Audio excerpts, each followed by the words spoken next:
বিসমিল্লাহির রহমানির রহিম। আজকে আমরা সেমিকন্ডাক্টর অধ্যায়ের 5 সেট প্রশ্ন উত্তর আলোচনা করব। বেশিরভাগ উত্তর বলে দিয়েছি, কিছু উত্তর তোমাদের হোম টাস্ক এইচডব্লিউ। প্রথম প্রশ্নটা ব্যান্ড থিওরি থেকে। তোমরা দেখতে পাচ্ছ পদার্থ, বিভিন্ন ধরনের পদার্থের জন্য ব্যান্ড আঁকা আছে।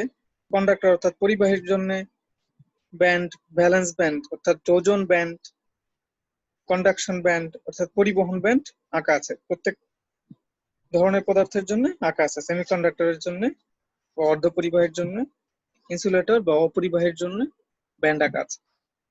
আমরা এদের সাথে পরিচিত। প্রশ্ন দেখি। প্রথম প্রশ্ন, ব্যান্ড তত্ত্ব কি? দ্বিতীয় প্রশ্ন, প্রধান তিনটি শক্তি ব্যান্ড কি কি? ব্যাখ্যা করো। ব্যান্ড তত্ত্বের আলোকে পি টাইপ ও এন টাইপ সেমিকন্ডাক্টরের গঠন কৌশল চিত্র সহ ব্যাখ্যা করো। ব্যান্ড তত্ত্বের সাহায্যে পরিবাহী সেমিকন্ডাক্টর, এখানে সেমিকন্ডাক্টর হবে, সেমিকন্ডাক্টর হয়ে গেছে, তোমরা একটু ঠিক করে নিও। আমি ঠিক করে দিচ্ছি।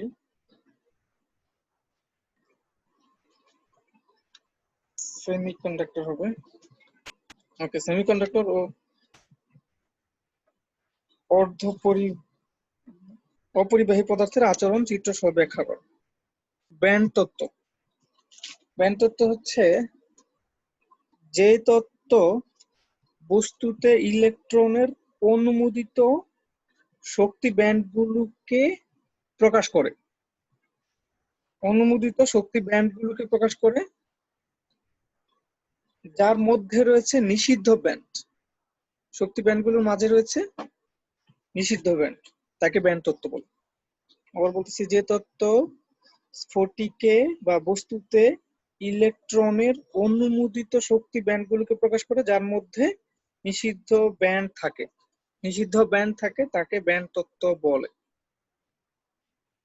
ওকে, প্রধান তিনটি শক্তি ব্যান্ড কি কি আমরা জানি। প্রধান তিনটি শক্তি ব্যান্ড হচ্ছে কন্ডাকশন ব্যান্ড বা পরিবহন ব্যান্ড, ভ্যালেন্স ব্যান্ড বা যোজন ব্যান্ড, আর এর মাঝামাঝি যে ফাঁকা জায়গা, এটাকে বলি আমরা ব্যান্ড গ্যাপ বা নিষিদ্ধ ব্যান্ড। ঠিক আছে, তাহলে ভ্যালেন্স ব্যান্ড কি আমরা বলে দেব। পরমাণু বহিস্থ কক্ষপথের ইলেকট্রনগুলোর শক্তি নিয়ে যে ব্যান্ড আঁকা হয়েছে, যে শক্তি ব্যান্ড আঁকা হয়েছে তাকে ভ্যালেন্স ব্যান্ড বলে। পরমাণুতে মুক্ত ইলেকট্রনগুলোর শক্তি নিয়ে যে ব্যান্ড আঁকা হয়েছে তাকে বলে কন্ডাকশন ব্যান্ড। আর পরিবহন ব্যান্ড আর যোজন ব্যান্ডের মাঝে যে ফাঁকা স্থান রয়েছে তাকে বলে নিষিদ্ধ ব্যান্ড। ওকে, ব্যান্ড তত্ত্বের আলোকে পি টাইপ ও এন টাইপ সেমিকন্ডাক্টরের গঠন কৌশল চিত্র সহ ব্যাখ্যা করা। আমরা সেমিকন্ডাক্টরের ক্ষেত্রে দেখেছিলাম ব্যান্ড গ্যাপ, অর্থাৎ পরিবহন ব্যান্ড আর যোজন ব্যান্ডের মাঝে ফাঁকা জায়গা খুব অল্প, 1.1 ইলেকট্রন ভোল্ট। তো কক্ষ তাপমাত্রায় তড়িৎ পরিবহন করানো যায় না সেমিকন্ডাক্টর দিয়ে। তাপমাত্রা বাড়ালে করা যায়, এটা করা যাবে না। তাপমাত্রা বেড়ে গেলে আমাদের ডিভাইস গুলো কাজ করবে না। আমরা কক্ষ তাপমাত্রায় পরিবহন ঘটাইতে চাই সেমিকন্ডাক্টরের মধ্যে, এই কারণে আমরা এর মধ্যে কি করি, ডোপিং করে থাকি, তাই না? ডোপিং করার পরে যে পদার্থগুলো পাই, সেমিকন্ডাক্টর গুলো পাই, তাদেরকে বলে আমরা পি টাইপ, এন টাইপ। কিভাবে করি সেটা আমরা দেখি। পি টাইপ কিভাবে পাই, যদি সেমিকন্ডাক্টরের মধ্যে ত্রিযোজী পরমাণু অপদ্রব্য হিসেবে প্রবেশ করায়, তো তাহলে চারপাশের চারটা পরমাণুর সাথে সে বন্ধনে আবদ্ধ হতে পারে না, একটা ফাঁকা জায়গা থাকে, সেটা হোল।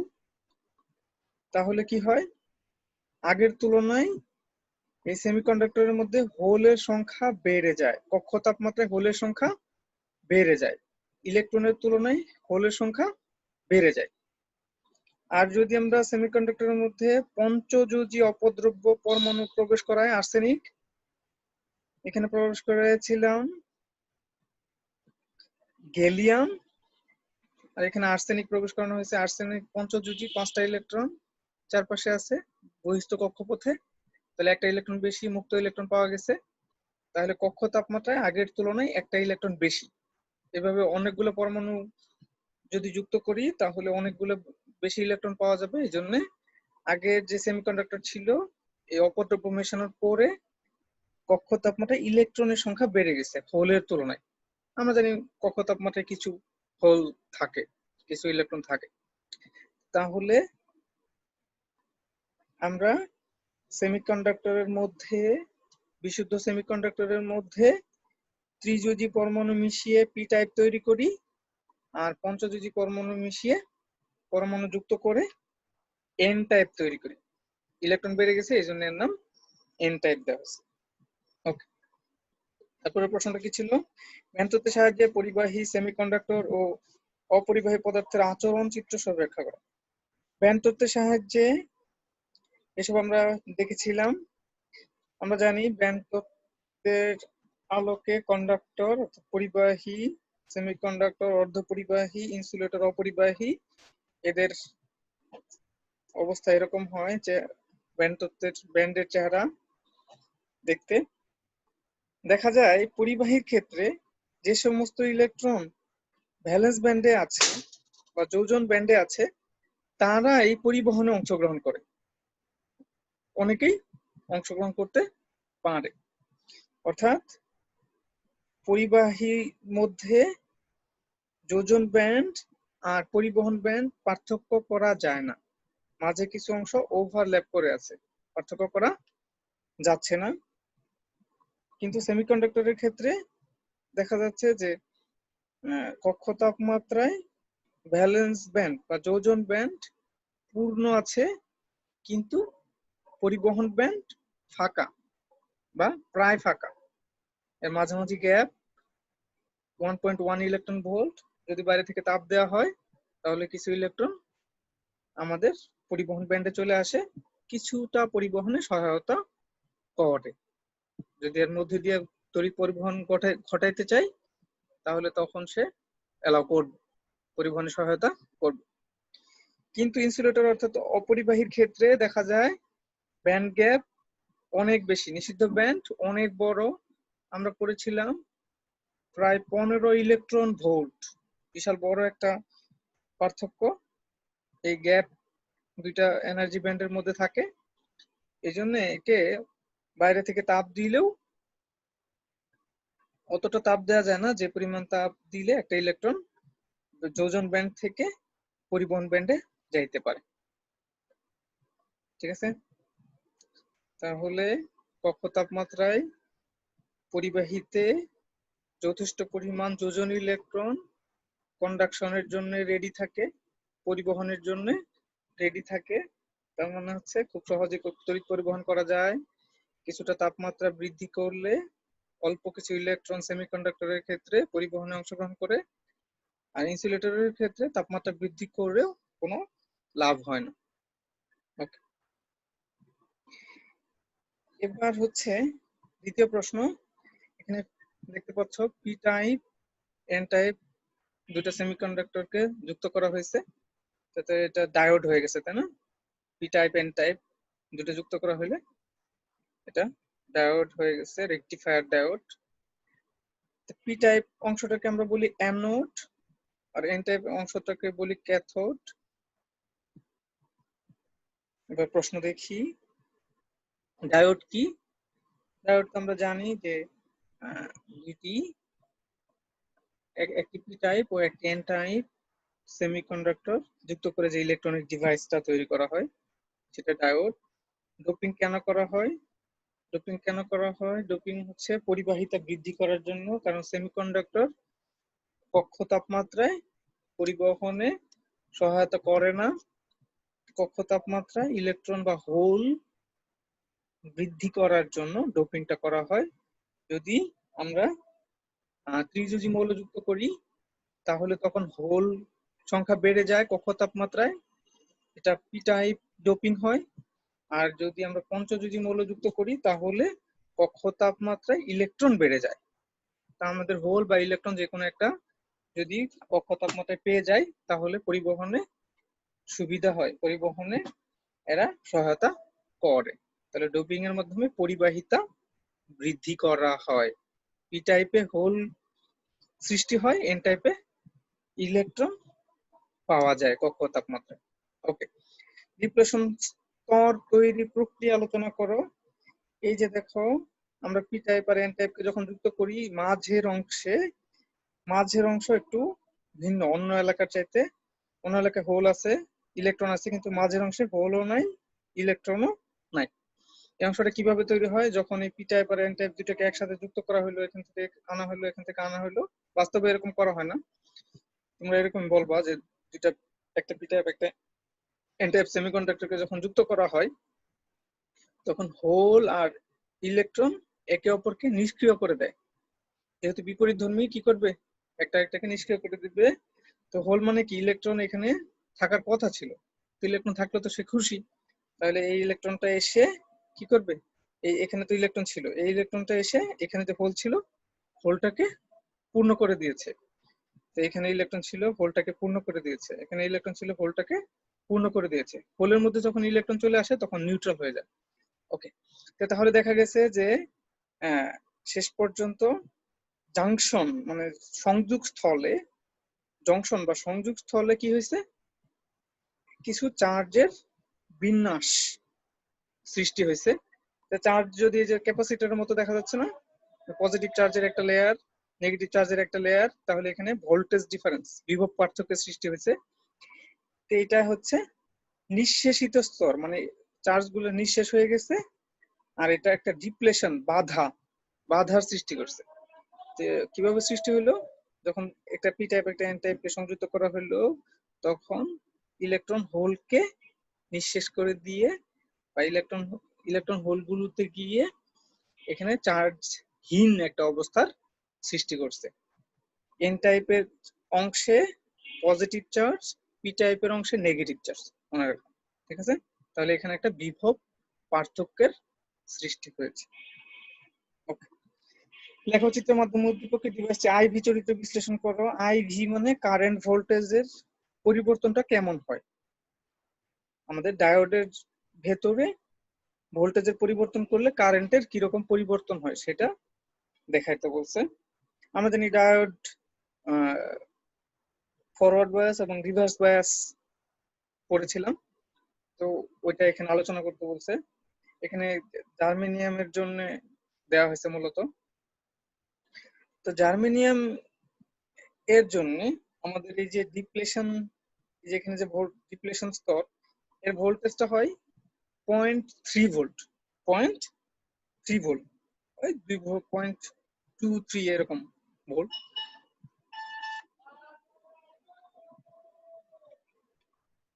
তো সম্মুখী ঝোঁকের জন্য কিরকম আমরা তো জানি যে, যদি আমরা ডায়োডের দুই প্রান্তে, সম্মুখী ঝোঁক মানে হচ্ছে পি এর সাথে ব্যাটারির পজিটিভ আর এন টাইপের সাথে ব্যাটারি নেগেটিভ যুক্ত করি, তাহলে এটা অন হিসেবে কাজ করে, আদারওয়াইজ অফ হিসেবে কাজ করে। তো যখন অন হিসেবে কাজ করে, তখন দেখা যায় যে যদি আমরা ওই যে ডিপ্লেশন স্তরের চাইতে বেশি ভোল্টেজ দিই, ডিপ্লেশন স্তরের চাইতে বেশি ভোল্টেজ দিই, যে ব্যাটারিটা সংযুক্ত করব, সেটা যদি ডিপ্লেশন স্তরের যে ভোল্টেজটা আছে, বিভব বাধার যে ভোল্টেজটা আছে, সেটা চাইতে বেশি হয়, তাহলে একটা পরিবাহীর মতো কাজ করে। মানে কারেন্ট ভোল্টেজ বাড়াচ্ছি, যে ডান দিকে যাচ্ছি ভোল্টেজ বাড়াচ্ছি, উপরের দিকে কারেন্ট বাড়তেছে। এর আগে অত সহজে বাড়ে না। বিভব বাধার পরের থেকে এর চেয়ে বেশি ভোল্টেজ প্রয়োগ করলে আমাদের এটা সুইচ অন হিসেবে কাজ করে, সুইচ অন হিসেবে কাজ করে। জার্মেনিয়ামের ক্ষেত্রে 0.3 এর পরের থেকে, কিন্তু সিলিকনের ক্ষেত্রে 0.7 ভোল্টেজের পরের থেকে এটা পরিবাহীর মতো আচরণ করে। পরিবাহীর মতো আচরণ মানে ভোল্টেজ বাড়ালে কারেন্ট বাড়তে থাকবে, মিলি এম্পিয়ার এরকম রেঞ্জে কারেন্ট বাড়বে। কিন্তু যদি রিভার্স বায়াসে যুক্ত করি, আমরা এতদিন বলেছি যে রিভার্স বায়াসে কারেন্ট ফ্লো করে না, প্রবাহিত করতে দেয় না, কারণ তখন বিভব প্রাচীর বেড়ে যায়, বড় হয়ে যায়। হ্যাঁ, আমরা পড়ছিলাম, যদি এখানে যদি আমরা ব্যাটারি নেগেটিভ যুক্ত করি, তাহলে হোলগুলো এখানে দূরে চলে আসবে। এর মাঝখানে আমাদের এই ডিপ্লেশন রিজিয়ন, জাংশন এলাকা দিয়ে কোনো ইলেকট্রন বা হোল প্রবাহিত হইতে পারবে না। আর সার্কিট কমপ্লিট না করলে তো কারেন্ট প্রবাহিত হবে না। তো তখন বলছিলাম আমরা অফ, তাই না? ডায়োডটা অফ অবস্থায় আছে। তো যদি অফ অবস্থায় থাকে তারপরে কিছুটা হোল প্রবাহিত হয়, মাইক্রো অ্যাম্পিয়ার, মিলির চাইতে মাইক্রো 1000 ভাগের 1 ভাগ, তাই না? নিচের দিকে যে কারেন্টটা দেখানো হয়েছে এটা 1000 ভাগের 1 ভাগ দেখানো হয়েছে। এরকম খুব সামান্য কিছুটা কারেন্ট প্রবাহিত হয়, কিন্তু আহ, এটা যে কোনো ভোল্টেজের জন্যই সত্য না। দেখা যায় যে একটা ভোল্টেজ যে কোনো ডিভাইসের জন্য নির্দিষ্ট আছে, একটা ভোল্টেজে গিয়ে আবার হঠাৎ করে অনেক কারেন্ট প্রবাহিত হওয়া শুরু করে, অনেক কারেন্ট প্রবাহিত হওয়া শুরু করে। সেটাকে আমরা বলি বিমুখী ঝোঁকের বিনাশী ভোল্টেজ, ব্রেকডাউন ভোল্টেজ। বিনাশী ইংরেজি হচ্ছে ব্রেকডাউন। ব্রেকডাউন ভোল্টেজ মানে হচ্ছে যে ওই ডিভাইসটার যে বিভব প্রাচীর ছিল এটাকে সে ধ্বংস করে দিয়েছে। বিভব প্রাচীর যদি না থাকে তাহলে সেটা ডায়োড থাকলো না, মানে ডিভাইসটাই নষ্ট হয়ে গেল, তাহলে ডিভাইসটা ধ্বংস হয়ে যায়। তাহলে এই যে যে বিভবের যে বাধাটা, এর পরের বিভব বাধার পর্যন্ত যে ভোল্টেজটা এটাকে বলি আমরা নি ভোল্টেজ, বা যেখান থেকে ডায়োডটা পরিবাহীর মতো আচরণ শুরু করে যে ভোল্টেজ থেকে, সেটাকে নি ভোল্টেজ বলে। তো নি ভোল্টেজের পরে পরিবাহীর মতো আচরণ করে, নি ভোল্টেজের আগে সরল রেখা না বক্ররেখা পাওয়া যায় গ্রাফের, কারেন্ট ভোল্টেজের বক্ররেখা একটা পাওয়া যায়। আর যদি বিমুখী ঝোঁক বা রিভার্স বায়াসে যায় তাহলে একটা ভোল্টেজের পরে কি হবে, ব্রেকডাউন হয়ে যাবে, বিনাশী ভোল্টেজ পাওয়া যাবে, আমাদের ডায়োডটা নষ্ট হয়ে যাবে। এই গ্রাফটা মূলত চেয়েছে। ওকে, এবার হচ্ছে ট্রানজিস্টর থেকে একটা প্রশ্ন। আমরা তো জানি প্রবাহ বিবর্ধন গুণক আলফা, প্রবাহ লাভ এটা হচ্ছে কারেন্ট গেইন, তাই না? বেটা, এখানে একটা চিত্র দেওয়া আছে, কিছু মান দেওয়া আছে। সংগ্রাহক, সংগ্রাহক মানে হচ্ছে কালেক্টর, তাই না? কালেক্টর কারেন্ট আইসি, আইসির মান দেওয়া আছে 1 এম্পিয়ার। পিট মানে বেস, বেস দেওয়া আছে 1 মিলি অ্যাম্পিয়ার। আমাদের হিসাব করতে হলে মিলি বা মাইক্রো থাকলে এম্পিয়ারে নিয়ে যেতে হবে, বা একই এককে নিয়ে যেতে হবে, কারেন্ট গুলোকে একই এককে নিয়ে যেতে হবে। মিলিকে 10⁻³ দিয়ে রিপ্লেস করে দিলেই এম্পিয়ার পাওয়া যাবে। এবার আমরা প্রশ্ন দেখি, গেইন কাকে বলে? আউটপুট আর ইনপুটের অনুপাতকে গেইন বলে। যদি বলে কারেন্ট গেইন তাহলে আউটপুট কারেন্ট কে ইনপুট কারেন্ট দিয়ে ভাগ করে দেব। আর যদি ভোল্টেজ বলে তাহলে আউটপুট ভোল্টেজকে ইনপুট ভোল্টেজ দিয়ে ভাগ করে দেব। যদি পাওয়ার বলে তাহলে পাওয়ারকে ভাগ করে দেব। তাহলে গেইন হচ্ছে আউটপুট আর ইনপুটের অনুপাত। সম্মুখী ঝোঁক কাকে বলে পারো তোমরা? উদ্দীপক অনুযায়ী প্রবাহ লাভ নির্ণয় করো। প্রবাহ লাভ বেটা নির্ণয় করো, তোমার মান দেয়া আছে, বেটা নির্ণয় করে ফেলবা। আমরা জানি ইমিটার কারেন্ট হবে বেস কারেন্ট আর কালেক্টর কারেন্টের গুণফল। এইভাবে সমীকরণটা লেখা যায়, ইমিটার কারেন্টের পরিবর্তন সমান কালেক্টর কারেন্টের পরিবর্তন, ডেল দিয়ে পরিবর্তন বোঝায়, প্লাস বেস কারেন্টের পরিবর্তন। আমাদের যদি যে কোনো একটা দুইটা মান দেওয়া থাকে তাহলে বাকিটা বের করে ফেলতে পারি আমরা, প্রয়োজন এটা বের করে নেব। তৃতীয় প্রশ্ন, চতুর্থ প্রশ্নটা একটু দেখি। নিঃসারক প্রবাহ মাত্রা দ্বিগুণ করলে, নিঃসারক কালেক্টর কারেন্ট দেওয়া ছিল 1 এম্পিয়ার, এবার আমরা 2 এম্পিয়ার করলাম, এবার আমরা 2 এম্পিয়ার করলাম, তাহলে বিবর্ধন গুণকের মানের পরিবর্তন হবে কিনা? বিবর্ধন প্রবাহ বিবর্ধন গুণক হচ্ছে আলফা, আলফার মান পরিবর্তন হবে কিনা আমরা চেক করে দেখবো। কিভাবে? প্রথম যে মানগুলো দেওয়া আছে এর জন্য আলফার মান বের করবো, পরে নিঃসারকের মান দ্বিগুণ করে তারপরে আবার মানটা বের করে দেখবো যে আসলে চেঞ্জ হয়েছে কিনা। ওকে, চেঞ্জ হবে না। 4 নম্বর প্রশ্ন, এখানে একটা সার্কিট দেওয়া আছে, ট্রানজিস্টর সার্কিট। ইনপুটে একটা সিগন্যাল দেওয়া আছে, ইনপুটে একটা সিগন্যাল দেওয়া আছে, আউটপুটে আরেকটা সিগন্যাল দেওয়া আছে। আমরা জানি ট্রানজিস্টরের base emitter junction always forward বায়াসে রাখতে হয়, তাহলে ট্রানজিস্টরটা অন থাকে, আদারওয়াইজ ট্রানজিস্টরটা অফ থাকে। মনে রাখবো, হ্যাঁ, ভুলে যাওয়া চলবে না। একটা এনপিএন ট্রানজিস্টর, এই যে তীর চিহ্নটা বাইরের দিকে, এই জন্য এটা এন, এটা ইমিটার প্রকাশ করে, তাহলে মাঝেরটা নিশ্চয়ই পি আর বাকিটা আবার এন। ওকে, প্রশ্ন দেখি, ট্রানজিস্টর কাকে বলে? ট্রানজিস্টর এমন একটি ইলেকট্রনিক ডিভাইস যেখানে এন অথবা পি স্যান্ডউইচ অবস্থায় বাকি আরেক ধরনের সেমিকন্ডাক্টরের সাথে যুক্ত করে তৈরি করা একটা ডিভাইস। মানে দুইটি এন একটি পি অথবা দুইটি পি একটি এন যুক্ত করে যে ট্রানজিস্টরটা তৈরি, যে ডিভাইসটা তৈরি করা হয় সেটাই ট্রানজিস্টর ডিভাইস। ডেফিনেশন দেখে নিও, সংজ্ঞাটা দেখে নিও। এসি ডিসি সিগন্যালের পার্থক্য লেখা, তোমরা এটা জানো। এসি সিগন্যাল হচ্ছে যে সম্ভাব্য সকল মান পাওয়া যায় যে সিগন্যালের মধ্যে, সেটা এসি সিগন্যাল। ডিসি সিগন্যাল নির্দিষ্ট কিছু মান নিয়ে যে সিগন্যাল, হয়তো দুইটা মান থাকে, 0 1 0 1 এরকম অন অফ, যে সিগন্যালের মধ্যে পাওয়া যায় সেটা হচ্ছে ডিসি সিগন্যাল। আরো তোমরা 9 10 থেকে পড়তেছো। সুইচ হিসেবে ট্রানজিস্টরের কার্যক্রম আলোচনা করো। সুইচ হিসেবে ট্রানজিস্টরের কার্যক্রম এটা একটু বলি। ট্রানজিস্টর সুইচ হিসেবে কাজ করে। সুইচ মানে কি? অন অফ করে, তাই না? সুইচ দিয়ে আমরা অন অফ করি। দেখি আমরা সুইচ এই ট্রানজিস্টর দিয়ে কিভাবে অন অফ করতে পারি। এর জন্য আমাদের যেটা করতে হবে, এখানে ভোল্টেজ দেওয়া যাবে না, বায়াস ভোল্টেজ দেওয়া যাবে না, শর্ট করে দিতে হবে। এখানে শর্ট করে দিতে হবে, তাহলে সার্কিটটা রেডি। এবার ইনপুটে আমরা একটা এসি সিগন্যাল দিলাম। এসি মানে চেঞ্জ হচ্ছে, তাই না? চেঞ্জিং হচ্ছে, প্লাস মাইনাস ভোল্টেজ। প্রথমে কারেন্ট এদিকে প্রবাহিত হচ্ছে, তারপরে কারেন্ট এদিকে প্রবাহিত হচ্ছে, এরকম একটা সিগন্যাল। ওকে, এবার সিগন্যালটাকে আমরা দুইটা অংশ ভাগ করি। উপরের অংশে পজিটিভ, নিচের অংশ পজিটিভ নেগেটিভ। বাম পাশে ইনপুট, ডান পাশে আউটপুট। এই সিগন্যালের প্রথম অংশটা পজিটিভ, পি, তাই না? তো আমরা মনে করতে পারি একটা ব্যাটারি যুক্ত করা হয়েছে, এদিকে পজিটিভ আর নিচের দিকে নেগেটিভ। তাহলে কি হবে, এখানে যদি পজিটিভ যুক্ত করা হয় তাহলে বেজে আছে পি, এখানে আমরা পি যুক্ত করেছি, আর এদিকে এন যুক্ত করেছি। তাহলে বেজ ইমিটার জাংশন পি এর সাথে পি মিলে গেলে ফরওয়ার্ড বায়াসে আছে। তাহলে যখন এই প্রথম অর্ধচক্র আসবে তখন ট্রানজিস্টরটা অন হবে, তাহলে এদিক দিয়ে কারেন্ট প্রবাহিত হবে। আমাদের ইনপুটে কারেন্ট ঘড়ির কাঁটার দিকে আর আউটপুটে কারেন্ট ঘড়ির কাঁটার বিপরীত দিকে। এই জন্য আমাদের এখানে পজিটিভ ভোল্টেজ হইলেও ইনপুটে, আউটপুটে আমরা নেগেটিভ ভোল্টেজ পাবো। ওকে, এবার হচ্ছে যখন এই নেগেটিভ অংশ আসবে, খুব দ্রুত আসবে, নেগেটিভ অংশ আসবে, তখন কি হবে?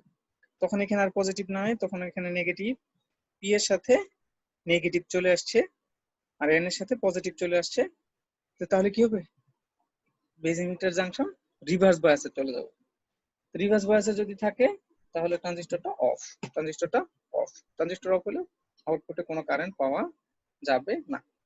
তার মানে হচ্ছে শুধুমাত্র পজিটিভের জন্য আউটপুটে কারেন্ট পাবো, নেগেটিভের জন্য কারেন্ট পাবো না। তো অফ হয়ে গেল। তাহলে এইভাবে আমরা ট্রানজিস্টরকে সুইচ হিসেবে কাজ করাইতে পারি। প্রথম অংশের জন্য অন, দ্বিতীয় অংশের জন্য অফ। আমরা যে অনুষ্ঠানে দেখি না বাতিগুলো অন অফ হয়, তো ওইটাকে এভাবে কাজে লাগাইতে পারি। এই সার্কিটটাকে এভাবে কাজে লাগাইতে পারি। মনে করো আমরা 1 সেকেন্ড পর পর অন অফ চাই, তাহলে আমাদের যে ইনপুট সিগন্যালটা থাকবে সেটা সেটা হবে সেটা প্রথম পজিটিভ অংশ 1 সেকেন্ড ধরে যদি চলে তাহলে 1 সেকেন্ড ধরে অন থাকবে, আর নেগেটিভ অংশ 1 সেকেন্ড ধরে যদি চলে তাহলে 1 সেকেন্ড ধরে অফ থাকবে। আমরা খুব সহজে সার্কিটটাকে কাজে লাগিয়ে সুইচিং করতে পারি। ওকে, অ্যামপ্লিফায়ার হিসেবে সার্কিট ব্যবহার করা যাবে কিনা বিশ্লেষণ করো। আমরা তো জানি যে বেজের তুলনায় গঠনের কারণে কালেক্টর কারেন্ট অনেক বেশি হয়। তো কারেন্ট গেইন যে ফ্যাক্টর বেটা আছে, ওই অনুযায়ী আমরা এই সার্কিটটাকে অ্যামপ্লিফায়ার হিসেবে ব্যবহার করতে পারি। নিজেরা করবা উত্তরটা। এবার 5 নম্বর প্রশ্ন, 3টা সার্কিট দেওয়া আছে। একটা প্রথমে এই সার্কিটটা দেখি। এখানে 2টা সুইচ আছে, মাঝে একটা বাতি দেওয়া আছে, ব্যাটারির সাথে যুক্ত আছে। এখানে শ্রেণীতে ছিল, এখানে সমান্তরালে 2টা সুইচ যুক্ত করা হয়েছে। একটা বাতির সাথে ব্যাটারি আছে। বাম পাশের সুইচটা দ্বিমুখী সুইচ, মানে এ কে যদি অন করো তুমি তাহলে বি কে অন করতে পারবা না, এটা দ্বিমুখী সুইচ, অন্যরকম সুইচ।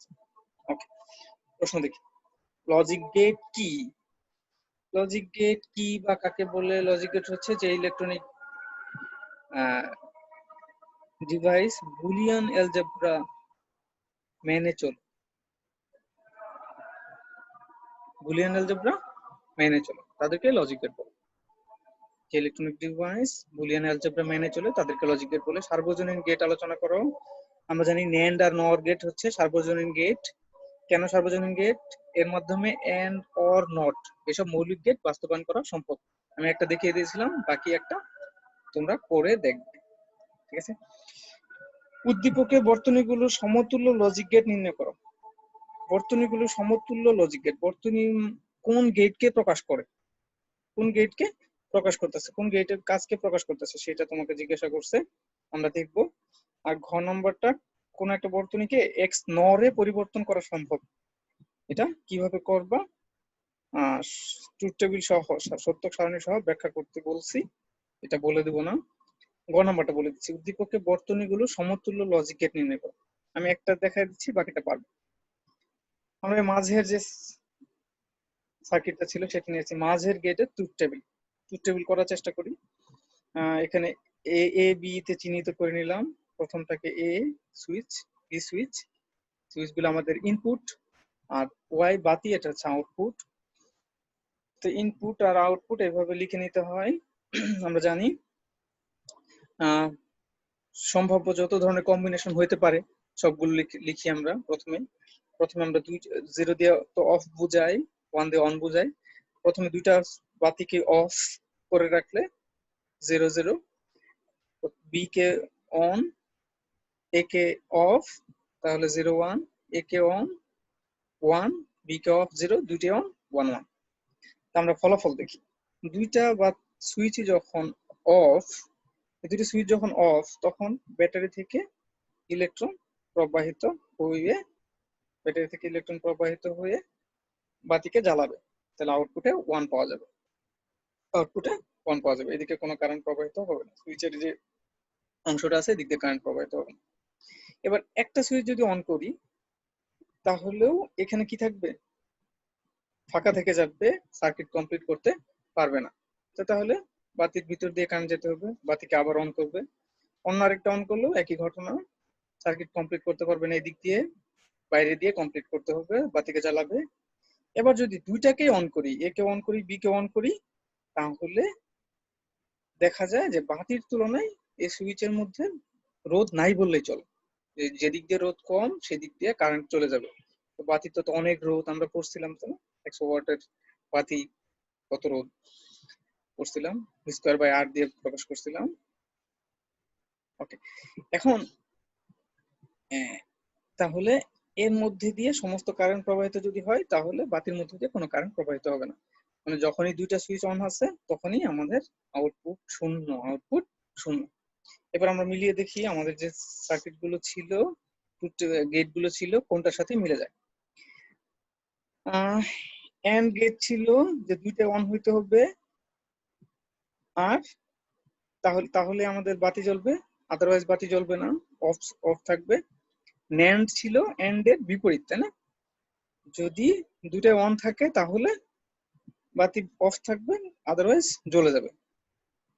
তাহলে এটার সাথে আমাদের এটা মিলে যাচ্ছে যে যখনই দুইটা সুইচ অন করা হয়েছে তখনই বাতিটা অফ হয়ে গেছে, এদিক দিয়ে কারেন্ট বাইপাস করে চলে গেছে, বাতি দিয়ে যায় নাই। তাহলে এটা আসলে এন্ড এর ইনভার্স, ন্যান্ড গেট। এটা ন্যান্ড গেটকে প্রকাশ করতেছে। ওকে, ধন্যবাদ।